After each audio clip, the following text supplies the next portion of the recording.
Well, it's one thing that any fan base can get excited about. It is a homegrown kid coming to the flagship program in your state, namely, of course, when it's your university. How about four-star Malachi Moreno coming to the Kentucky Wildcats this season, nationally ranked the number 27th player in the country, number three at his position, and the number one player out of the state of Kentucky. Malachi Moreno is, of course, also a McDonald's All-American, standing 6'11" and 230 pounds. Maddie, your thoughts on Malachi Moreno?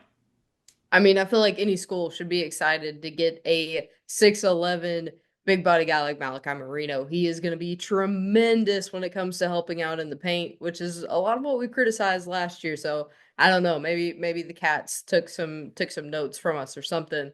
Um, but I think Malachi Moreno is definitely going to be able to help out. We've talked about it before, the fact that their front court is starting to get a little bit more bulky and a little bit more important when it comes to contribution. I think Malachi Moreno is going to be a big piece of that this season. We're just gonna see, right? Because like I don't know necessarily how much time playing time the kid's gonna have. He's super talented. He can play ball.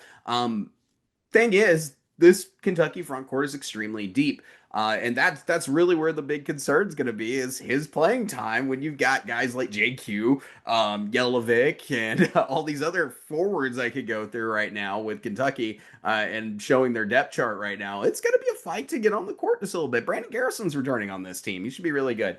Power forward position, you've also got Mohamed Diabate and then another freshman we're going to be talking about, and Braden Hawthorne. Like Reese Potter could get out there too. Who knows? He's got college ball experience. This is a deep front court, and this just adds to the talent to him. So whether he gets limited minutes or major minutes, we'll see. It's going to come down to how he practices, of course, for the rest of the summer, and how he practices going into fall ball, coming into the season, and maybe we just continue to watch that game grow. But Maddie, let's jump into the scouting report here for Malachi Moreno and kind of break down his, what scouts have to say about him.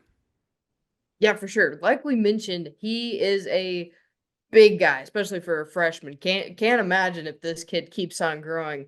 But the good thing about that is he is a very skilled big with that significant size, which is hard to find. He's also coordinated and balanced. Again, you don't normally find that down low. Most of the Uh, time, you find like an awkward guy, like in that first exactly. year. Like Bayfall was really awkward for Arkansas his freshman year. Definitely. But he does have a sturdy base. He's got good hands, footwork, and he keeps making consistent strides with both his physical strength and his athleticism. That's definitely something you want down low, getting good hands down there with a combination of footwork. I think we're going to see a lot of blocks from this kid when he gets rolling. Um, However, hands making it tough to catch in the lane. Gonna be also on the lookout for steals when it comes to it as well. Although he is not naturally mobile or bouncy, definitely something we'll have to work on there. And I'm sure they're already working on it during summer camp. He has made clear strides with his willingness to be physical inside. So, like I said, working on that during summer camp, maybe we'll see something completely different when they come out in season. His sheer size and his hands are obviously major assets that we keep alluding to. He's got some first round potential, but like you said, David, we'll just have to see if he's able to get out and show these skills on the court. Yeah, that's really what it comes down to. I mean, he's a talented big man with a future in front of him. He's got NBA potential written all over him.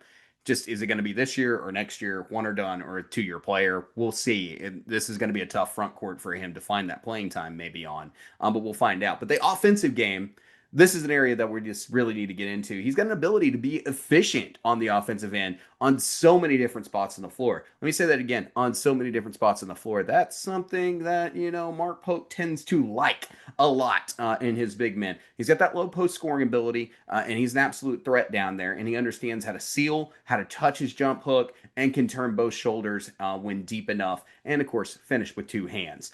He's a good pick and roll player. He can get out there and work on that. And I imagine they're going to be adding the zoom action to his game as well. He's got an ability to make reads and slips. He can play through at the high post. He's a good passer, and he can play at a subsequent dribble handoff actions, which is exactly what you want to see on an offense like this. And it's also, he can get down there, you can do a backdoor pass off the dribble for him, and he becomes more reliable. He's becoming more and more reliable as a free throw shooter. Not good.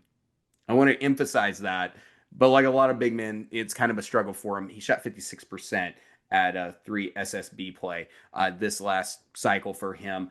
You want to see that get better, but that's kind of the norm with these centers out there. We all know what we're dealing with, but right now, when it comes to his game, what we're mainly seeing right now, he's more of a back to the basket type player, but he's starting to show more and more of that face up ability, and he can put the ball on the deck a few times and make moves to the hoop. So a lot of promise there in his offensive growth. When it comes to the defense, he's got some growth there. He's got correlated defensive growth with the rest of his game. The size makes him a real defensive deterrent in the lane. Obviously, a big dude. You're not moving him, and huge at 6'11", and he's a good rim protector out there blocking shots, and he protects mostly as a drop cover pick and roll defender at this time, sort of the way that Nate Oates likes to play.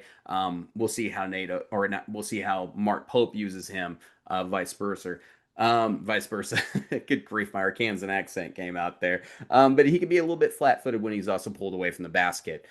Good understanding, though, of how to use his size, and that's a big plus, and he's not giving up terrible angles at all on the defensive end. He's got good timing as a shot blocker, and he does a good job of letting the offensive player jump first in a play. One of the better rebounders this last cycle at 3 SSB, he averaged 8.4 rebounds per game, and the size and length is obviously making a real impact on the defensive end. Overall, he's increasing that assertiveness, and if he does that, he's got some long-term variables to make him a solid player at the next level. So, Maddie, any concluding thoughts here on Malachi Moreno? I mean, the biggest thing is you look at this scouting report and you can read between the lines. This kid is got great physicality, great athleticism, but in between that, you've got to look at the high basketball IQ, which is huge when it comes to a front court player. He is going to be absolutely explosive when it comes to defensive stops because he uses that high IQ to be able to get blocks, get steals, maybe cut somebody off to keep them from going to the basket. I think it's going to be a massive play in Mark Pope's system, and I think Malachi Moreno, as long as he gets on the floor, he's going to be able to do some damage this year. He's the type of player, right? He's the type of player that you want. It seems like he's a little bit more developed than a lot of big men we're seeing coming in their freshman year nowadays. He's a little bit more developed, and he's got a lot of promise. We're going to see where he's at. And we're going to see how much playing time he gets, especially here early in the season when we get there, because JQ might be still dealing with some injuries and getting to 100%. But obviously, there's a lot of depth on this Kentucky chart. It's going to be a fight to get on the floor every night for anybody in this front court this season. Let's see how much playing time he gets, because obviously you want to play with a lot of promise out there, but you also want to make sure you give yourself the best chance to win. That's where I think Brandon Garrison, JQ, and other players also might be taking some playing time away from Malachi. We'll see. Mark Pope says that playing time's up for grabs. We'll see how much of it that Malachi Moreno can grab this season. If you have not yet, please like and subscribe to the Hoop Southbound Show. Greatly appreciate you guys being here. Kentucky fans, we already had the video out on Jasper Johnson. We got a video out on Jaden Quaintance for you guys to check out in the portal. And we got another Freshman 15 video coming out for you guys as well. And then before you know it, season previews will be here for you guys. So please like and subscribe, and we'll catch you guys in the next one. Thanks, guys. Have a great week.